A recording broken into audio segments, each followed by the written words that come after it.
Salut à tous, ce Hit Story est enregistré à Montluçon. Mon invité du jour va s'y produire ce soir pour un concert qui s'annonce très sympathique. Il est également le parrain d'une expo à découvrir au Mupop, dont on va parler aussi, un artiste authentique au parcours très intéressant. Bonjour Yarol Poupeau. Bonjour. Donc je vous propose d'échanger sur votre chanson Crocodile. Vous avez un petit peu surpris, non, avec ce morceau? Oui. Bah, c'est un petit peu le but du jeu, si tu veux. Moi, depuis que j'écoute de la musique et tout ça, j'ai toujours suivi le parcours d'artistes qui, justement, n'étaient pas forcément là où on les attend et surprenaient. Ça, si c'est pour faire exactement là où... Voilà. Alors, des fois, ça passe ou ça casse. Hein, voilà. Mais en tout cas, c'est sûr qu'avec cette chanson Crocodile, j'ai eu envie déjà de faire une chanson en français et de mettre en avant, justement, les arrangements avec pas mal de synthé, de trucs comme ça. J'avais envie, justement, de pas faire un truc qui soit trop... évident, un peu classique rock comme on peut m'attendre des fois. Voilà, j'avais envie d'aller voir ailleurs. Alors, ce qui est marrant, c'est que cette chanson, elle est passée par plein d'étapes. Elle a d'abord eu une première version en maquette, comment dire, enfin, en pré-prod, qui était beaucoup plus rock, dans laquelle il n'y avait pas les synthés, tout était joué à la guitare. Mais en fait, à bout d'un moment, on a commencé à s'amuser avec mon pote Victor Mécanique, avec qui on a écrit la chanson, à s'amuser avec les synthés. Et franchement, on a adoré la couleur que ça rajoutait à cette chanson et là où ça l'emmenait. Donc voilà, elle a vécu son chemin comme ça, quoi.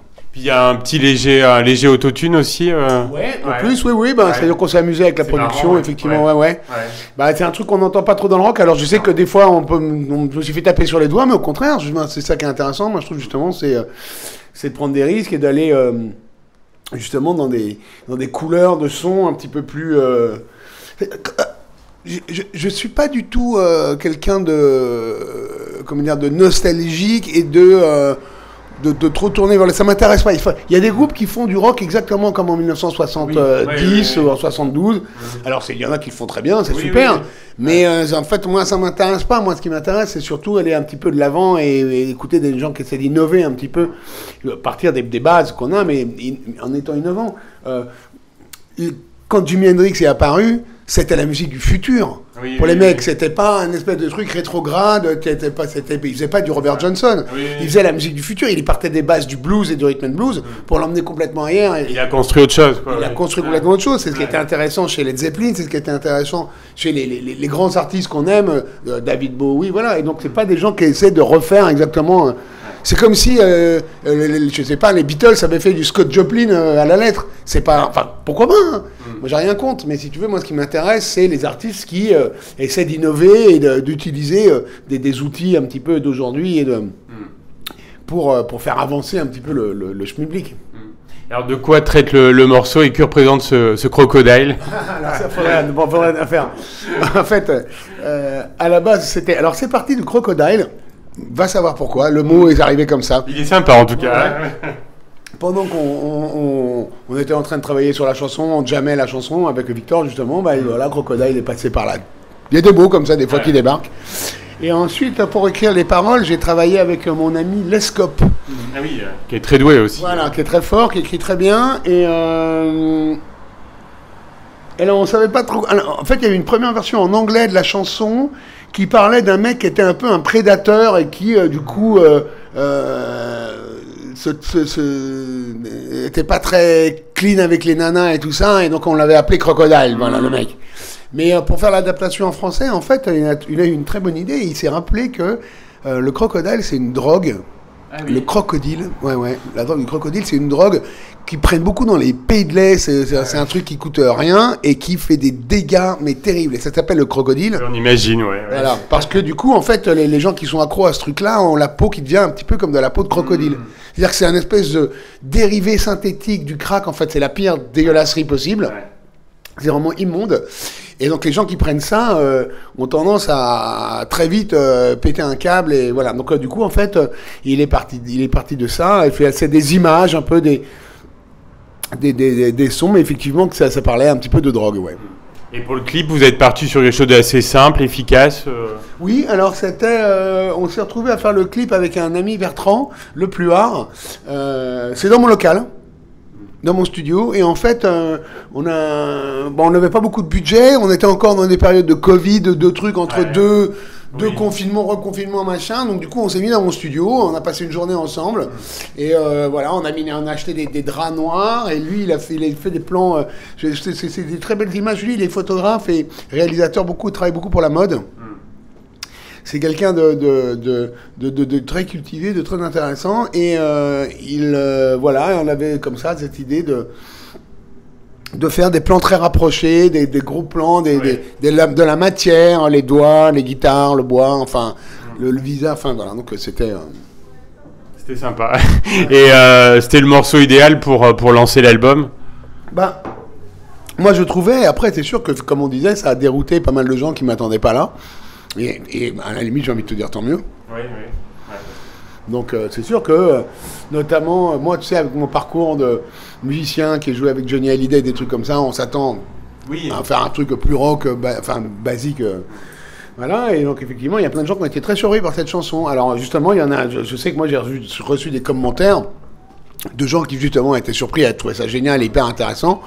Comme toi, j'ai l'impression. Oui. C'est pour ça que je l'ai choisi. Ils disaient, ouais, mais non, pourquoi il y a des synthés oh, c'est pas assez rock. Oh, pourquoi il y a... Tu vois, voilà. Bon, mais tant mieux, il en faut... Enfin, voilà. Il doit bien fonctionner sur scène, ce morceau. Oui, alors là, en ce moment, on le joue plus beaucoup sur scène parce que, pour des raisons pratiques, on a un petit peu réduit l'équipe et on n'a plus de clavier. Donc, on n'a que des guitares. Mais on est en train de bosser justement sur un nouvel... Il reviendra. Voilà, il reviendra. En parlant de scène, alors, qu'est-ce que tu réserves au public de Montluçon, là, avec le Guitar Fest? Eh ben, donc, en fait, on est là pour fêter l'anniversaire, les 70 ans de la Gibson Les Paul, la guitare Les Paul. Donc, qui est une guitare emblématique de l'histoire du rock'n'roll, du jazz et même de toutes les musiques, parce que Bob Marley jouait sur une Les Paul.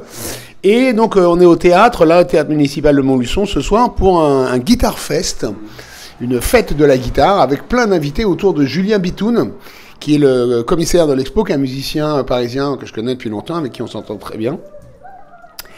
Et donc, autour de son groupe, Julien Bitoun and the Angels, il y a plein d'invités, il y a plein de gens qui vont défiler. Pour, des surprises. Voilà, des surprises et tout ça pour fêter la musique, pour fêter le rock'n'roll et pour fêter la guitare. Et puis, il y a cette expo au MUPOP aussi, dont tu es le parrain. Oui, donc justement, cette expo qui est là, autour des 70 ans de la Les Paul, avec plein de guitares exposées, des modèles incroyables, c'est hyper complet, c'est hyper beau, il y a plein de guitares, ça vaut vraiment le coup, et il y a plein de musique à écouter, enfin c'est très bien foutu. De toute façon, le MUPOP est un musée, moi, qui me fascine, j'ai découvert ça il y a pas longtemps, je suis venu pour le vernissage, justement, du MUPOP, c'était je sais plus quand, fin juin, début juillet, je sais plus. Et franchement, j'ai passé 3 heures dans le musée, tout seul. C'est très bien foutu, c'est assez immersif. Il y a des salles hallucinantes, il y a un nombre d'instruments dingues. Et puis c'est bien de mettre en avant les musiques populaires, les musiques. Alors il y a tout un truc sur les instruments de campagne, sur les balles populaires, sur le rock'n'roll justement. Enfin, voilà, c'est plein de... Donc c'est super, c'est vraiment un super musée et cette expo vaut vraiment le détour. Donc alors, voir. Oui, on incite tous nos auditeurs à venir. Alors tu le disais, tu as eu la chance inouïe d'accompagner Johnny donc sur scène de 2011 à 2017.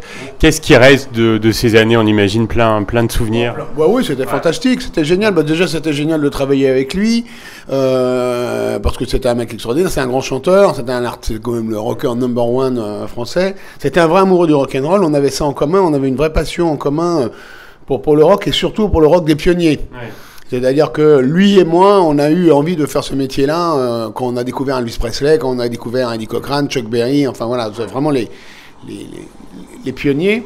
Donc on partageait ça. Le fait de pouvoir jouer avec lui justement sur scène des chansons aussi, voilà, il y a ces chansons à lui qui ont été écrites pour lui qui sont fantastiques, mais on jouait aussi, comment dire, moi, je me suis retrouvé à jouer effectivement des chansons de Chuck Berry ou d'Eddie Cochran dans des stades. C'est pas donné à tout le monde. Oui, c'est sûr. Jouer ou des trucs de Jimi Hendrix. On fait une version de Hey Joe qui était fantastique. On faisait une chanson de Creedence que j'ai remis à mon répertoire aussi maintenant, Fils de personne, qui est Fortunate Son de Creedence. Enfin, il y a beaucoup d'adaptations de morceaux de rock fantastiques. Donc c'était génial de pouvoir faire partager ça avec lui et d'être sur scène tous les soirs. C'était fantastique.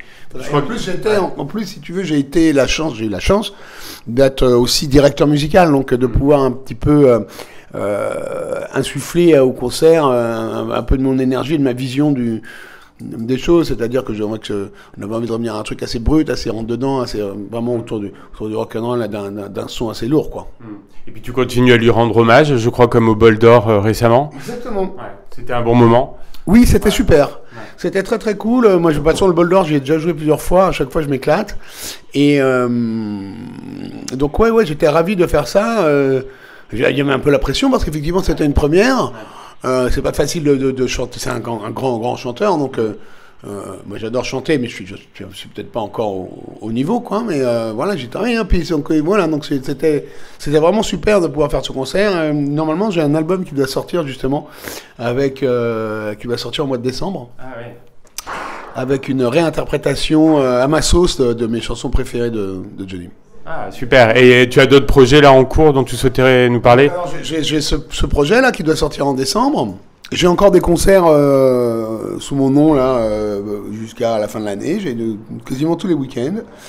Et il est question aussi qu'on refasse un disque avec FFF. Ah, justement, j'allais en parler. Alors, c'est pas complètement le groupe est en sommeil, mais ça peut revenir alors. Bah oui, enfin là, il est même en train de se réveiller, le sommeil, son sommeil.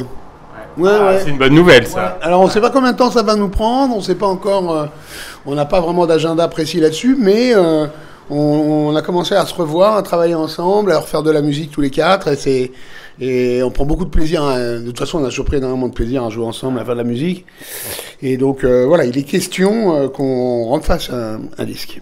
Et une tournée, donc, évidemment, pour aller avec. Génial. Bon, on espère que tu viendras nous en reparler sur cette antenne. C'était un plaisir de t'avoir dans l'émission. Merci. Pas de problème, merci beaucoup. Et à ce soir, à Montluçon.